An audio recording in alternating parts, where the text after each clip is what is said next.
Hello बच्चों, good morning. आप सब कैसे हैं? मुझे उम्मीद है कि आप सब बहुत अच्छे होंगे, लाजवाब होंगे और ज़बरदस्त होंगे। मैं आज आपको क्लास नाइन्थ, जो कि बहुत इम्पॉर्टेंट है, नाइन्थ अगर आप अच्छे से पढ़े रहेंगे तो 10 में जो मतलब हर एक सब्जेक्ट को समझना बहुत आसान रहेगा। तो मैं आज नाइन्थ का एक चैप्टर लेके आया हूँ, मैथ का, बालाजी प्रकाशन का है, जो कि है घन, घनाभ तथा लंबवृत्तीय बेलन का पृष्ठीय क्षेत्रफल तथा आयतन।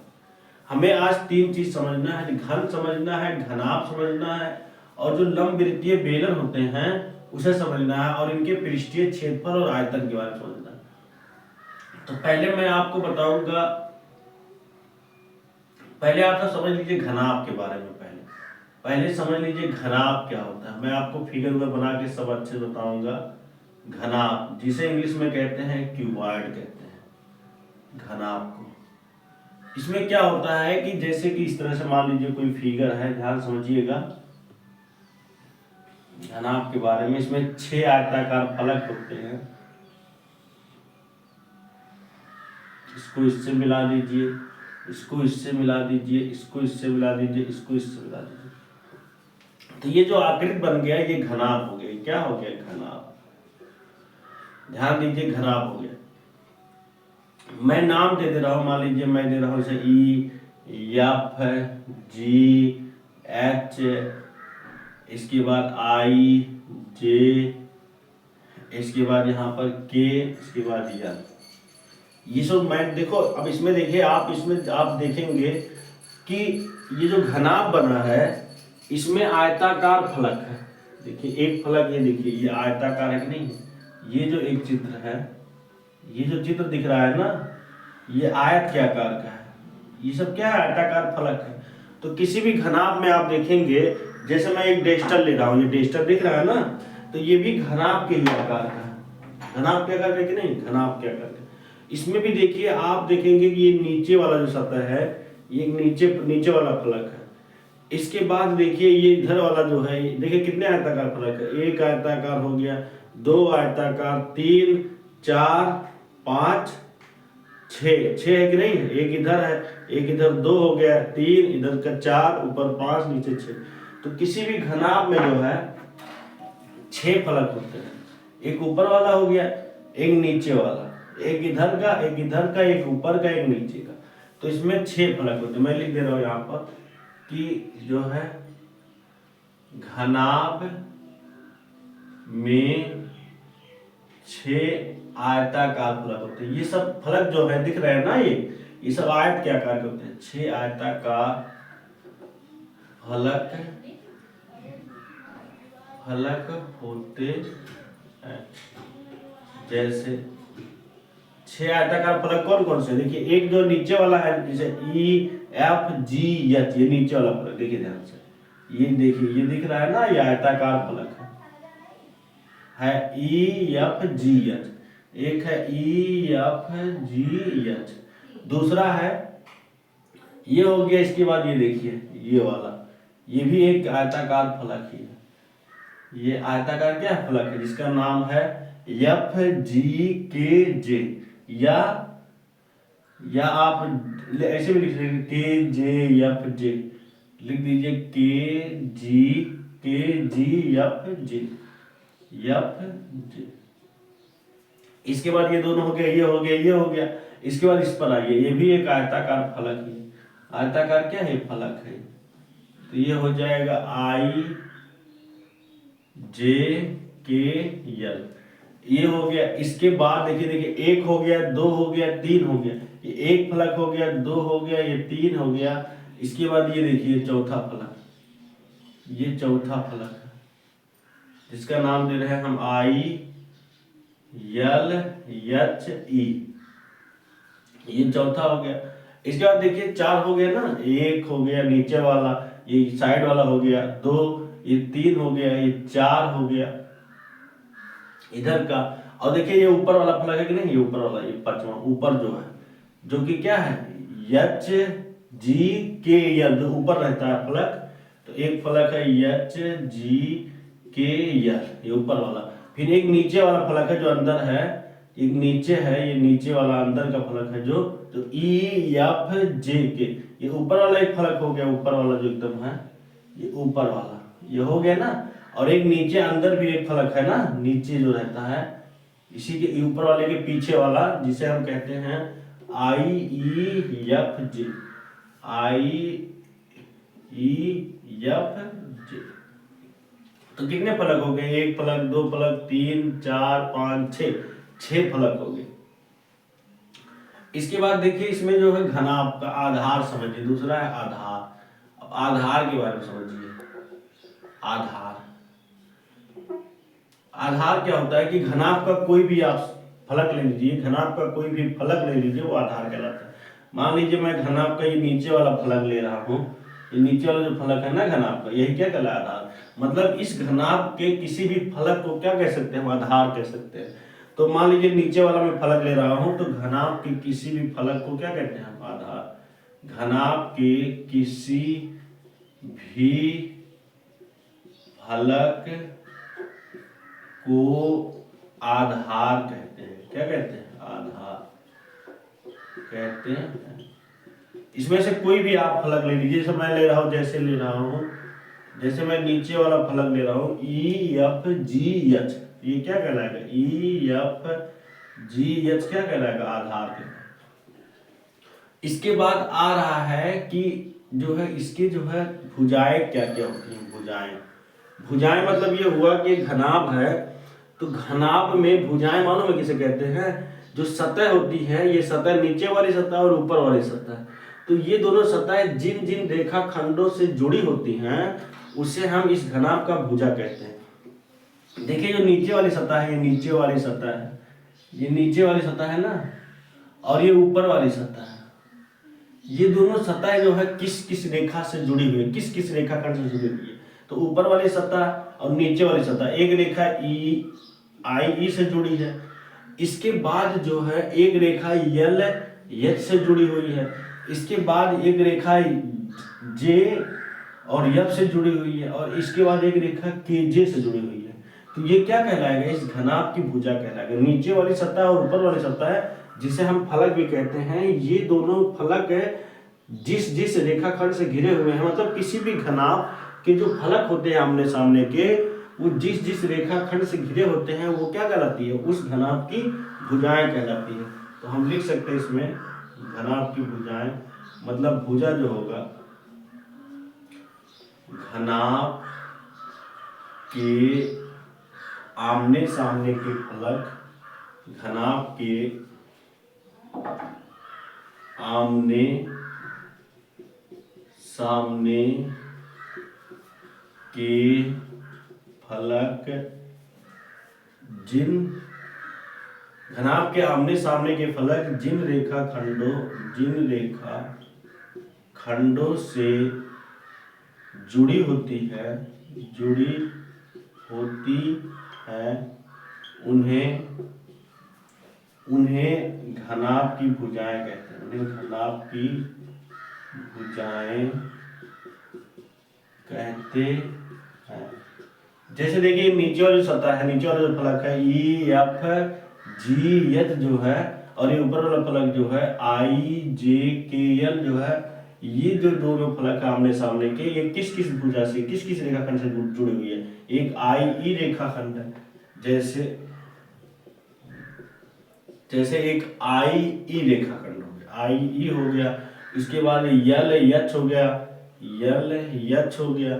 इसके बाद यफ जे हो गया, यफ जे हो गया। इसके बाद के जी हो गया, के जी हो गया। इसी प्रकार देखिए ये ऊपर वाला नीचे वाले जो फलक थे वो आमने सामने जिससे जुड़े हैं, ये चार रेखाखंडों से जुड़े हैं। इसी प्रकार जो है इधर का जो बाएं साइड का जो फलक है, ये बाएं साइड का जो फलक है, देखिए ध्यान से, बाएं साइड वाला फलक आपका ये है, नीचे का ऊपर का हो गया। अब बाएं साइड का फलक ये देखिए, ध्यान से देखिएगा, ये वाला ठीक रहा ना, ये वाला बाएं साइड का फलक है, ये वाला, और उसके बाद जो है ये वाला, ये बाएं साइड के फलक है जो किनारे किनारे होते हैं।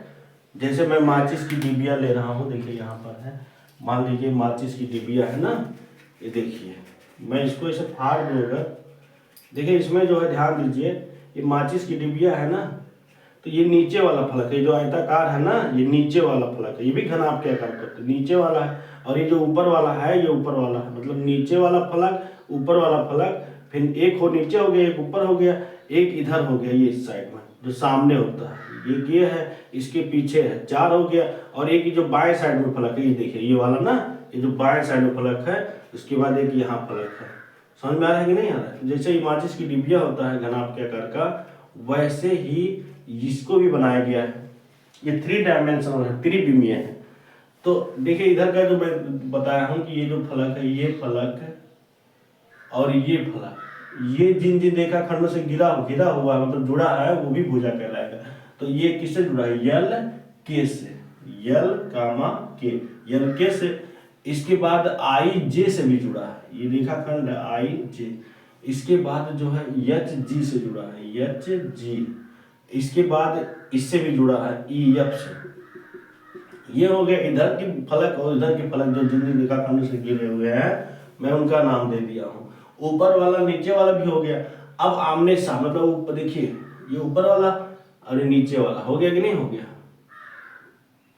अब देखिए ऊपर इधर आमने सामने के इधर ये जो मतलब पचमा जो मतलब है, पचमा जो दिख रहा है ना, ये पचमा, ये वाला जो फलक है ये पचमा, और ये जो नीचे वाला है छठवां, पचमा और ये जो नीचे वाला है छठवां फलक, जिन जिन रेखाखंडों से घिरे हुए हैं वो भी क्या कहलाएंगे? भुजा कहलाएंगे।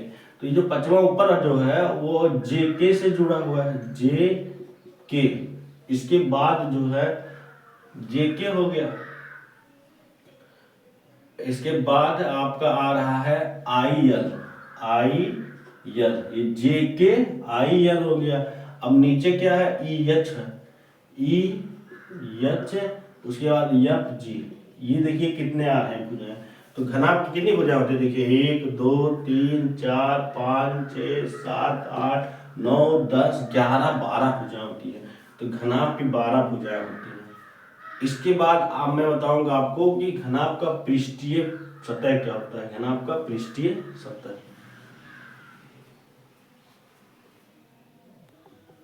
देखिए बच्चों, अब मैं बताऊंगा शीर्ष के बारे में, वर्टेक्स।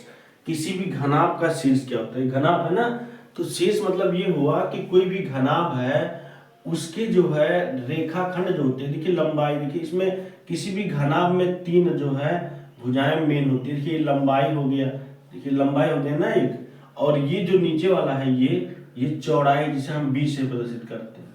इसके बाद ये जो है ये ऊंचाई है, ये क्या है? हाइट है। ये क्या? हाइट है ना, ये ऊंचाई है। तो देखिए ये तीनों जो लंबाई है किसी भी मतलब घनाभ की, जो लंबाई चौड़ाई और ऊंचाई जो है, ये तीनों जो दिख रहा है ना, लंबाई चौड़ाई ऊंचाई, ये जिस बिंदु पे इंटरसेक्ट करती हैं, जिस बिंदु पे परिच्छेद करती है, उसी को इस घनाभ का क्या कहते हैं? शीर्ष कहते हैं। तो घनाभ का शीर्ष मतलब ये हुआ कि घनाभ के तीनों रेखाखंड या घनाभ के तीनों भुजाएं जिस बिंदु पे परिच्छेद करती हैं। एक भुजा तो हो गया, ये लंबाई हो गया, एक भुजा हो गया चौड़ाई हो गया। देखिए ये लंबाई है नहीं, ये लंबाई है, और ये चौड़ाई है, और ये ऊंचाई है।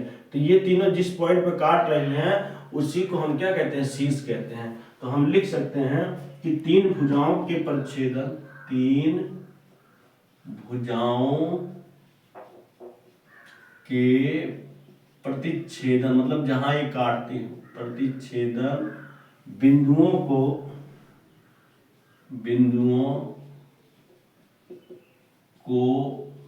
घनाभ की, बिंदुओं को घनाभ का शीर्ष कहते हैं। बिंदुओं को घनाभ का शीर्ष कहते हैं।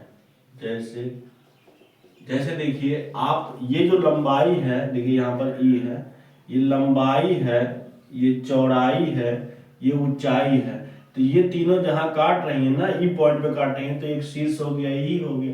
इसी प्रकार ध्यान दीजिए, लंबाई है, ये चौड़ाई है, इसके बाद ये क्या है? ऊंचाई है। ये क्या है? हाइट है, ऊंचाई है। ये इस पॉइंट पे काट रही है ना, तो एक शीर्ष हो गया, यफ हो गया। इसी प्रकार ये जो है क्या है? ये है ये हो गया, देखिए इसमें नीचे वाले में देखिए। अब इसके लिए देखिए ये चौड़ाई है और उसके बाद जो है ये क्या हो जाएगा, लंबाई हो जाएगा, नहीं ऊंचाई है। और ये देखिए 4 शीर्ष है ना, चौड़ाई हो गया, ये ऊंचाई हो गया। इस तरह से बन रहा है कि नहीं बन रहा। तो हम कह सकते हैं कि जो तीनों भुजाएं होती हैं, एक भुजा देखिए एक ये हो गया, एक ये हो गया और एक ये हो गया ना, ये लंबाई हो गई, ये लंबाई हो गई, ये क्या है, यल है, लंबाई है। और ये चौड़ाई है और ये क्या है, ऊंचाई है ना, ऊंचाई है। तो ये जिस पॉइंट पे काट रहे हैं जी पॉइंट पे, तो एक शीर्ष हो गया जी। तो इस तरह से देखिए आप जो है ई हो गया, एफ हो गया, जी हो गया। इसके बाद जो है देखिए यहाँ पर भी ऐसे ही आपका के हो गया। देखिए इसमें भी जो है एक रेखा ये है, एक ये चौड़ाई है और ये क्या है, ऊंचाई है। तो इसे के हो गया, के हो गया। इसी प्रकार इसमें भी देखिए लंबाई हो गया, ये चौड़ाई हो गया, ये ऊंचाई हो गया। तो इस प्रकार तमाम जो है 8 शीर्ष हो जाएंगे।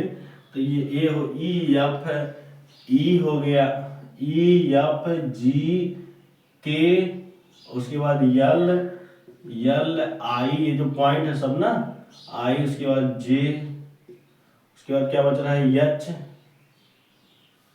यच 1 2 3 4 5 6 7 8। तो 8 शीर्ष होते हैं। ये जो पॉइंट है ना, ये कोना है, ये सब क्या कहलाएंगे, शीर्ष कहलाएंगे।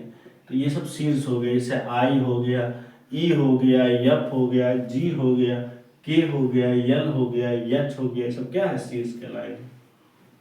इसके बाद आ रहा है, ये चौथा है। इसके बाद आपका आएगा पृष्ठीय फलक, क्या कहलाता है, पृष्ठीय पार्श्व फलक, पार्श्व फलक, पार्श्व फलक, पार्श्व फलक,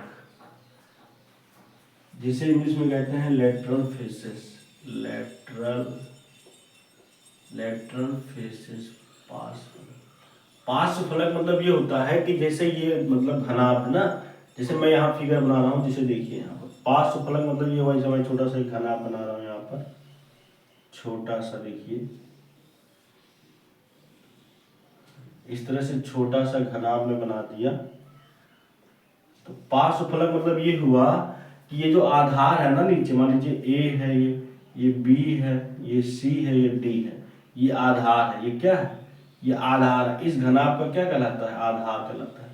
तो इस आधार फलक से ये जो नीचे वाला जो है नहीं फलक, इस आधार फलक से जितने फलक जुड़े हुए हैं, जैसे एक ये आधार है, ये ए बी सी डी आधार है, इस आधार से क्या क्या जुड़ा होता है, ये इस आधार फलक से जितने फलक जुड़े होते हैं उसे हम पार्श्व फलक कहते हैं। देखिए ये आधार है ए बी सी डी, तो इस आधार फलक से एक फलक ये जुड़ा है, मान लीजिए सी डी ई एफ, एक फलक जुड़ा हुआ है, बी सी ई एफ जुड़ा हुआ है।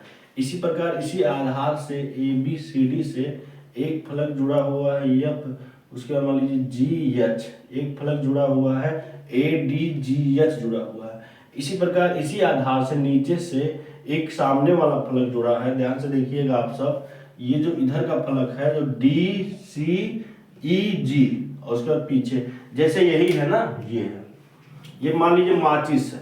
तो आधार फलक के नीचे वाला क्या है, ये आधार फलक है। तो इस आधार फलक से क्या क्या जुड़ा है, देखिए इस आधार फलक से एक इधर का जुड़ा हुआ ना, ये जुड़ा हुआ है जिस पर तीली को रगड़ा जाता है ना माचिस की, एक ये जुड़ा हुआ है, फिर इधर का ये जुड़ा हुआ है, 2 हो गया। उसके बाद ये भी तो जुड़ा हुआ है, इसके जो मतलब होता है, जो निकल गया इसमें है नहीं, जो लगा रहता है दत्ती, इसमें जो है कवर लगा रहता है, ये भी तो इसी नीचे से जुड़ा हुआ है, तो ये 3 हो गया। फिर इधर का ये भी जुड़ा है, 4 हो गया।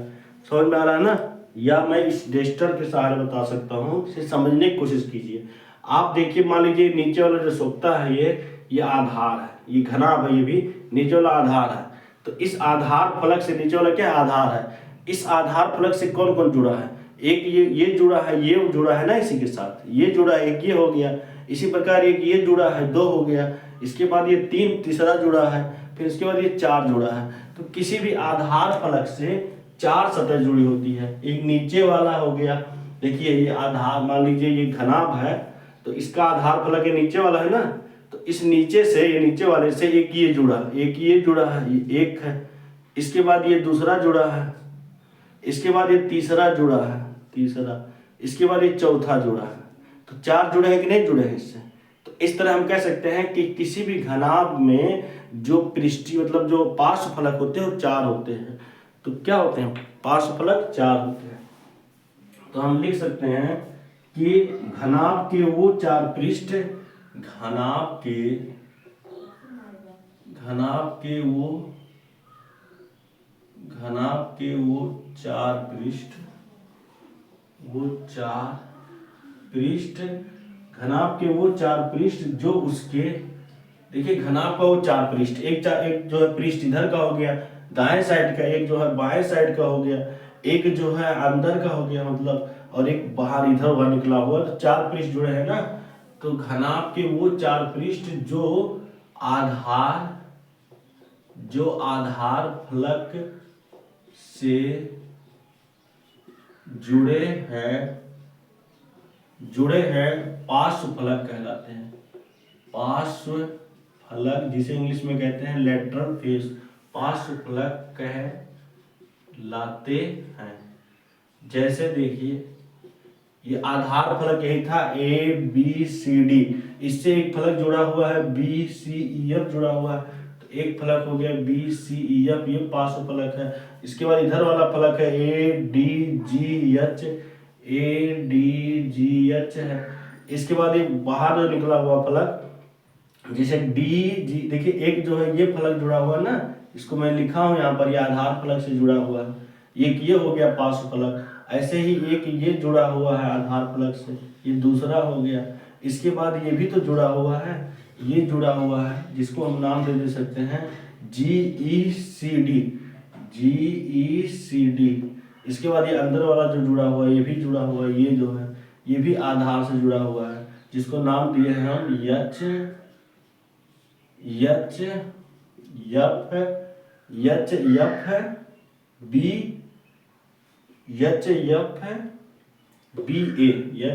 HFBA। इस तरह से 4 फलक जुड़े हुए हैं। तो किसी भी घनाभ में जो पार्श्व फलक होते हैं वो 4 होते हैं। तो मुझे उम्मीद है कि ये सब आपको समझ में आ गया होगा। और अब मैं बताऊंगा आपको कि घन के बारे में।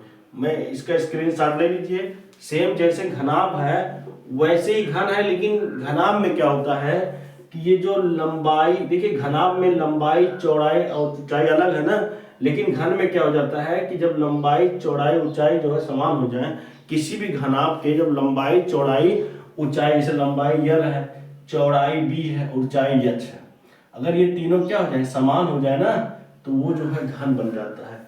तो इसका स्क्रीनशॉट ले लीजिए। इसके बाद मैं बताऊंगा आपको घन के बारे में।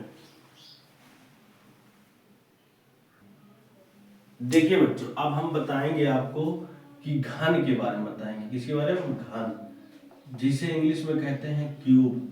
घन को इंग्लिश में क्या कहते हैं, क्यूब। मैं पहले फिगर बना दे रहा हूँ घन। देखिए इस तरह से जो है घन की जो है 6 मतलब जो फलक होते हैं वो सब किसके आकार के होते हैं, वर्ग के आकार के होते हैं। इस तरह से बनाइएगा आप सब।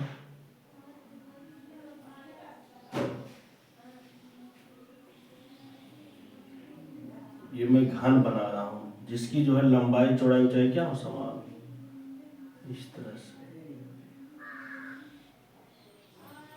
देखिए घन बन गया। घन मतलब ये हुआ कि कोई भी घनाभ है, अगर उस घनाभ मतलब किसी भी स्थिति में अगर घनाभ की लंबाई चौड़ाई और ऊंचाई समान हो जाए तो ऐसे कंडीशन में जो आकृति बनता है वो घन कहलाता है। इसमें देखिए घन में क्या होता है कि 6 फलक होते हैं। देखिए इसके सभी फलक क्या होते हैं, वर्ग के आकार के होते हैं। जैसे ये A हो गया, ये B हो गया, ये C हो गया, ये D हो गया, उसके बाद जो है ये E हो गया, ये F हो गया, ये G हो गया, ये H हो गया। तो इस तरह से जो है ये घन बन गया। ये क्या है, घन है। तो ये घन में भी 6 ही फलक होते हैं। एक फलक ये हो गया A, देखिए ABCD, एक फलक ये हो गया। लेकिन यही अंतर होता है कि इसकी लंबाई चौड़ाई ऊंचाई क्या होती है, समान होती है। ये लंबाई हो गई, लंबाई भी L रहती है और चौड़ाई भी L रहती है, समान रहता है सब। क्या रहता है, ये जो चौड़ाई है B है, ये इसके बाद ये जो ऊंचाई है, लंबाई चौड़ाई, और उसके बाद जो है इसका ये लंबाई हो गया, ये चौड़ाई हो गया, और ये जो ऊंचाई है ना, ये सब क्या होती है, समान रहती है। तो हम कह सकते हैं कि जो घनाभ होती है, ये ऊंचाई है, ये ऊंचाई है, ये सभी क्या होती है, समान होती है। तो मैं लिख दे रहा हूँ इसका डिफिनेशन, परिभाषा, परिभाषा वह घनाभ